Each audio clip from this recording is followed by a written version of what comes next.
What's up, good people? It's Goldie here with Loxitude and Four Brown Queens, and I'm just coming on to talk a little bit about some of the tea that was spilled last week on my page regarding the whole Sisterlocks and microlocks discussion with Cornwell, calling another black professional a bootleg, and also a video that was posted by Curly Crown Studio.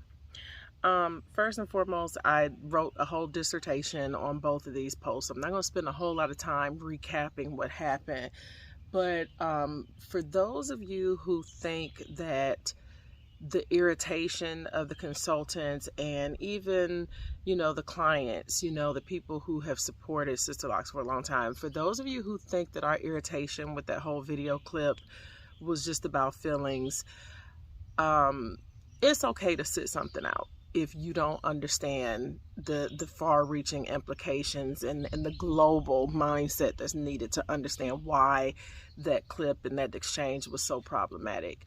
But more importantly, I'm just coming on because for the most part, I sit over here, I mind my own business. I mind the business that is paying me, and I don't make it a point to come on my page disparaging other professionals, other black professionals especially.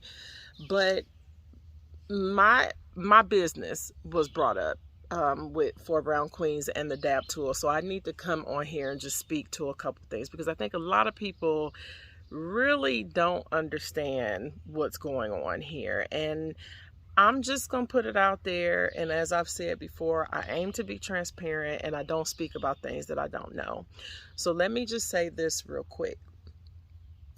In relation to what Pam of Curly Crown Studio shared, she apparently has been under a lot of scrutiny because of her supposedly breaking rules, whatever these new and improved rules are for the brand that they've tried to put in place to try to help reinvigorate the brand, because they knew that there were issues and so forth. And I have no problem with the brand doing what they need to do to protect their brand.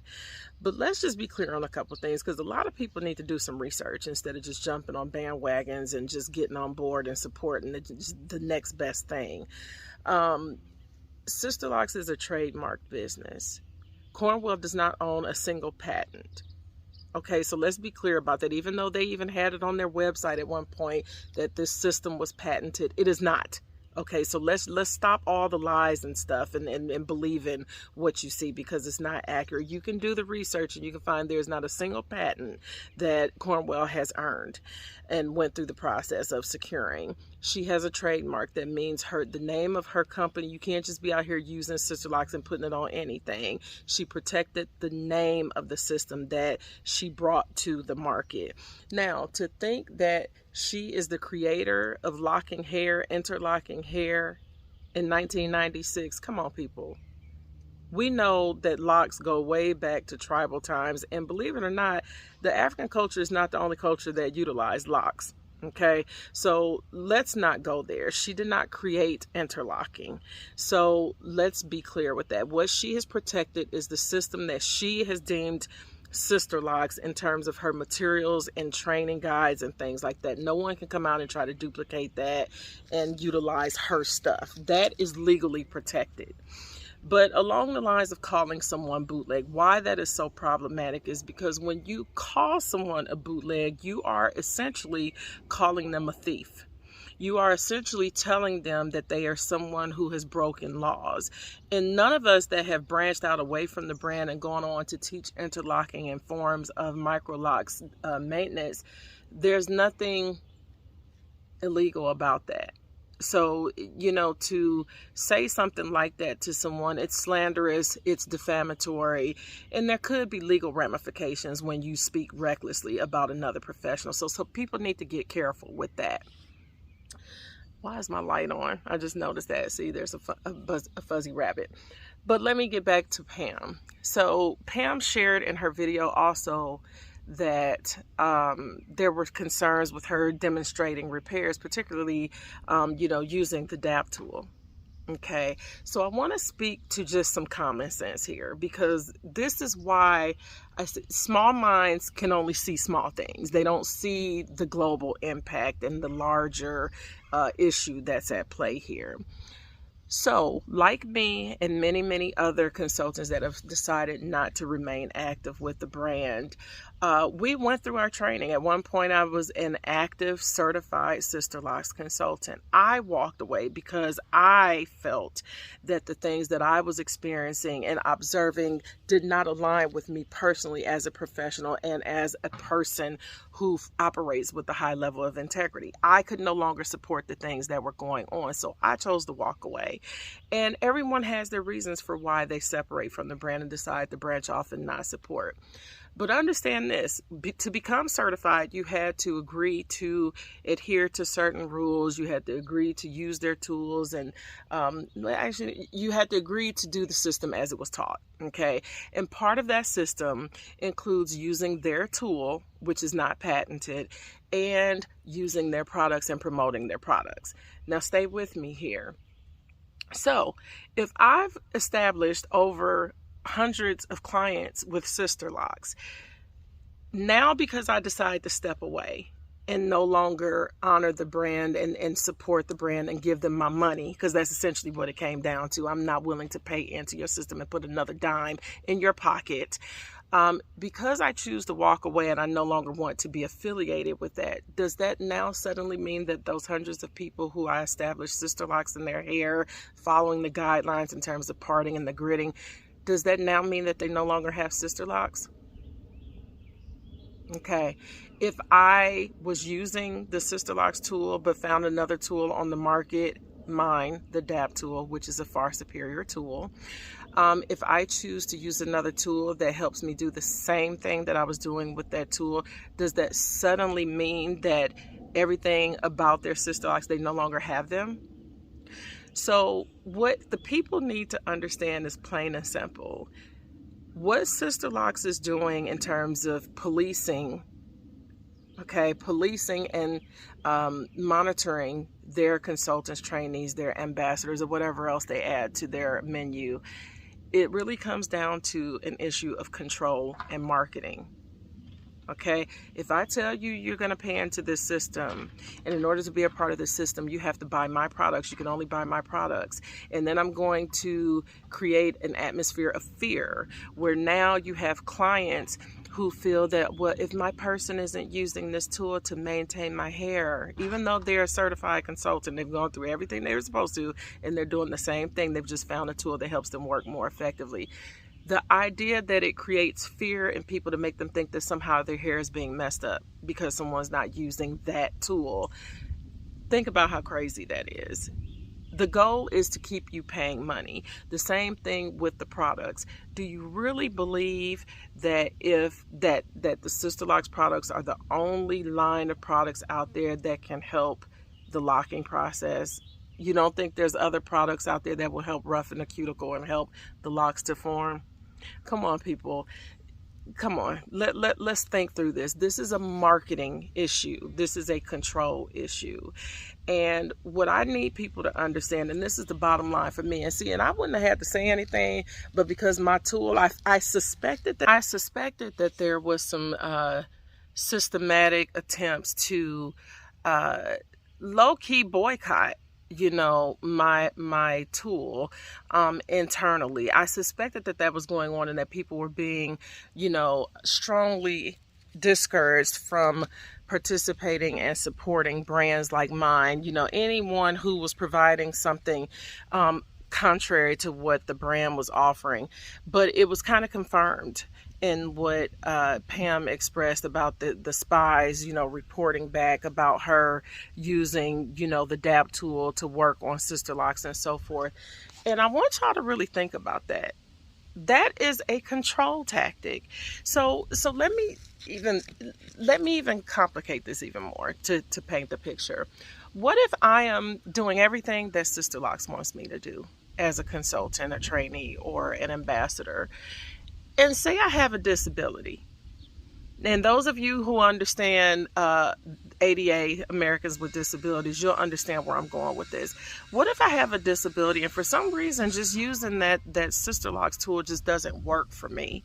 But then I come across the DAP tool and I find that, wow, this really works for me. So I'm doing everything that I agreed to do. I'm not posting pictures with parts showing the grid. I'm doing everything that they have outlined. Okay, except I'm not using their tool. I'm not paying into their system and supporting them financially by buying their tool. But I'm doing everything right. I'm doing everything I'm supposed to do in terms of maintaining my clients.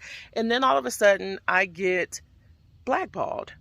I get removed from the list and I basically get thrown out because I'm not paying into their system and using their tool. How does that work? When I have found something that helps me work in a manner that's safe for me and my physical disability. Is anybody, like, think about that. So the tool does not change whether or not you have Sisterlocks or not. And as an independent contractor, which is what every single certified consultant, trainee, and brand ambassador is, they are not employees of the Sisterlocks home office. And so to have them dictate to you as a business person what you can and can't do to make your money and pay your bills, because at the end of the day, that's what it comes down to, you paying your bills, not Sisterlocks. Does that really make sense? Now, some people are fearful and the fear mongering works and things like that. But let's take it a step further. You have a client who's really doing her best to follow the outline of what she's supposed to do to maintain her Sisterlocks. And so she, in turn, she's using the starter shampoo or whatever shampoo is working for her at this time. And she develops sores on her scalp, which this has happened to people before. I've seen stories where people have been sharing this online and they're having a literal allergic reaction to the Sisterlocks products. Now, what sense does it make to keep encouraging that person to use Sisterlocks products when it clearly is harmful to that client? But some people are so afraid of being called out or being isolated and pointed out or being removed from the registry that they would forego common sense and keep encouraging this person to use this product that clearly is not working for them. Whereas my thing is, sis, if the shampoo is not working, stop using that shit. If you have an allergic reaction, ma'am, we need to find something else because this ain't it. Okay, so you've got this groupthink that's going on and people are blindly following along for fear of being discarded and treated like what Pam has outlined. And I'm here to tell you guys, it is marketing.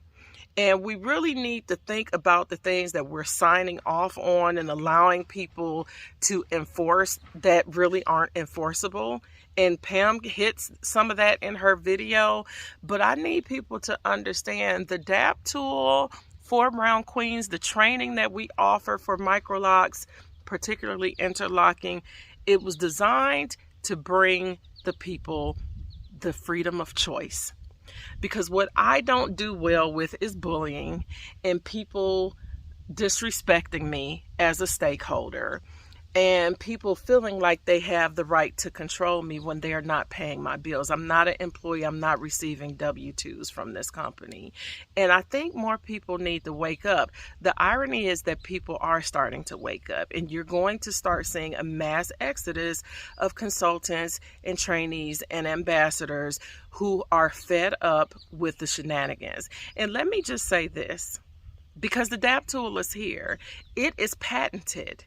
Okay, I see the invoices that come through my inbox, and some of those spies that Pam was referring to, I've seen their names on invoices coming through with orders for the DAP tool. Now, does that mean that they're going back to home office and they're taking the tool and they're analyzing it and looking at it to see if they can duplicate something about it? I wish they would, because with the legal protections of a U.S. patent, I will enforce it. That means I will see you in court if you try to duplicate and infringe upon my rightful in the things that I'm entitled to as a patent holder. See, there's a difference. I have legal smoke. I do have the legal backing to protect and come after people if they violate my intellectual property. And it's not idle threats. I'm not sending idle threats to people. So what I just really want people to understand, yes, I walked away from the brand. I communicated with my customers and I let them know exactly how Sisterlocks would view me after I walked away. And I let them know that I'm still going to honor what I said I would do when we signed paperwork in the very beginning. You are still going to be serviced the way that I was taught to service Sisterlocks when I came through my training. Nothing changes except they're just not getting any more of my money. And if you want to support and use their products, then you need to buy the products directly from them. But I will no longer carry the products and pay into that. If you want to find alternatives, we can find alternatives that work with your hair. But me, I'm not supporting the brand by giving them my money anymore. Now, ask me this question. Do you think that I lost any customers as a result of walking away from the brand and going on and doing my thing and focusing more on microlocks? Do you think Pam has lost any clients as a result of her deciding to walk away and separate from the brand now that, you know, this mess has come out in the open? Do you think other consultants have lost customers as a result of them deciding to part ways with the brand? Okay, so what it comes down to is being transparent. And what I need trainees, ambassadors, and consultants to do is understand that you are what drives your customers to you. Yes, you were carrying the system. Yes, you are carrying the system and you are establishing Sisterlocks in their hair. But what they continue to come back for every 4 to 6 weeks or what have you is you and your service and your professionalism and how you make them feel as a customer. That's what's important, is your customer, not all this other stuff. But like I said, we are all grown and everyone has to make a decision, and you have to decide what's acceptable to you and versus what you allow and don't allow. That's really the bottom line. Okay. But I'm going to continue to have the DAP tool available. I'm going to continue to offer microlocks training, particularly the interlocking training. And we even have advanced training for those who still just need some support, got the training and maybe need some mentoring. I even have a virtual mentor, program for people who are just starting out and they're just kind of feeling lost in the sauce after they take the training, because that happens a lot too. But I don't do well with bullying. I don't support bullying behavior. And I'm just a pointer to the truth. And you're going to start seeing more information come out because now people are getting the courage to speak out about what's been going on behind the scenes. And unfortunately, I called a lot of this back in 2020. I told people they need to do their research. I told them, understand what you're signing up for, understand what you're supporting before you put your money into something. And everything is coming to pass that I alluded to back in 2020 when I walked away. So I'm going to continue to mind my business, but I ain't going to allow people to be out here operating and off of fear, pumping fear and lies to people. The truth is starting to come out. And all these people that are speaking out, you can believe what you want. If you think that people are just in their feelings, like I said, if you that simple, then you go ahead and you stay there. But just understand, all these people, all these reviews and things that you're seeing, everybody can't be lying. Everybody cannot be lying, and there's too many consistencies in the stories. So I'm going to wish you well. If you stay with the brand and you do what you do, do what you do. The tool is still going to be available for you, even if you have to use it in secret. I'm not telling anybody. I'm just letting people know it's a lot of shade tree business going on in here. And even people on the inside are ordering those tools, even if they're the henchmen that are running back and telling stories. But like I said, I got something for that if they think they're going to try to duplicate anything. But I'm here for the people. I've always been here for the people. And that's why that tool is going to continue to be available whenever you need it. So I'll see y'all at the stove.